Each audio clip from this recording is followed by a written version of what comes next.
Are a majority of India's graduates unemployable? The shocking fact came to light during the debate week in Parliament. While India is the world's fastest growing economy in the world, by the end of this decade, it will surpass Germany and Japan to become the third largest economy. But despite its fast economic growth, one challenge continues, that of educated unemployed.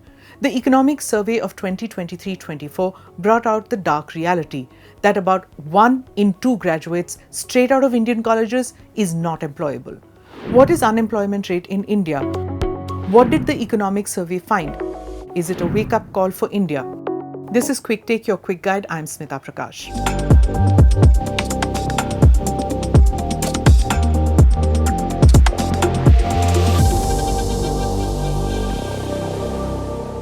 Economic Survey 2023-24. According to the survey, approximately 51% of youth are considered employable.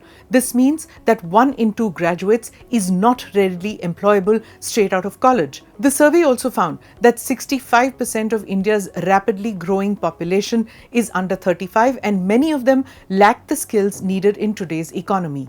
The survey also said that the percentage of graduates who are considered employable has increased from around 34% to 51.3% over the past 10 years. India's unemployable youth. The Economic Survey says that apprenticeship programs in India face many problems and that the skill gap is one of them. The survey also found that there are major issues in the apprenticeship system. There is poor coordination between schools and companies, the facilities in the educational institutions are not adequate, and more such snags. The survey also said that many people think that vocational training is less valuable than academic education. So we have millions of graduates with university degrees which won't get them jobs, and several training institutes where high school kids don't want to go because they don't want to be termed non-graduates. Social media factor. The survey also raised concerns about the increasing mental health issues and the negative economic impact of such cases. This is the first time that the Economic Survey has waded into this aspect. It says, and I quote, "Social media, screen time, sedentary habits, and unhealthy food are a lethal mix that can undermine public health and productivity and diminish India's economic potential." The survey emphasized that the sound mental health of young adults is the very foundation of the holistic development of the country and emerges as a critical step to ensure strong economic growth. Why is this in the Economic Survey? Because it is meant to spur the private sector to work towards setting the wrongs right when they plan for growth and development of their own organizations. Youth unemployment. The survey showed that youth unemployment dropped from 17.8% in 2017-18 to 10% in 2022-23, and more young people are now working. A bit confusing? Not really. There are more youths working today than there were 5 to 6 years ago. But there are many who are not, and among those who have jobs, only 4.4% have proper skills. There has been a significant increase in the number of women starting their businesses, especially in rural areas.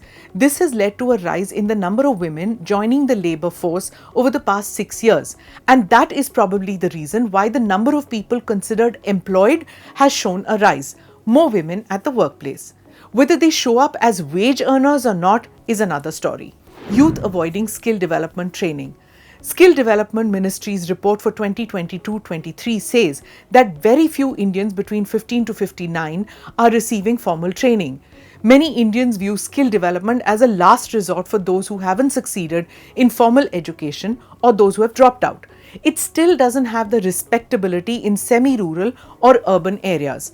The unemployment rate in the country stood at 8.1% in April 2024, something that the opposition beat down the BJP in the election of 2024. This is the reason why the first budget of the Modi government 3.0 has allocated rupees 1.48 lakh crores for education, employment and skill development. Key highlights include financial assistance for student loans up to rupees 10 lakh for higher education in Indian institutions and a new collaborative skilling program with state governments and industries. This initiative aims to empower approximately 20 lakh young individuals with skills over the next 5 years enhancing their employability prospects.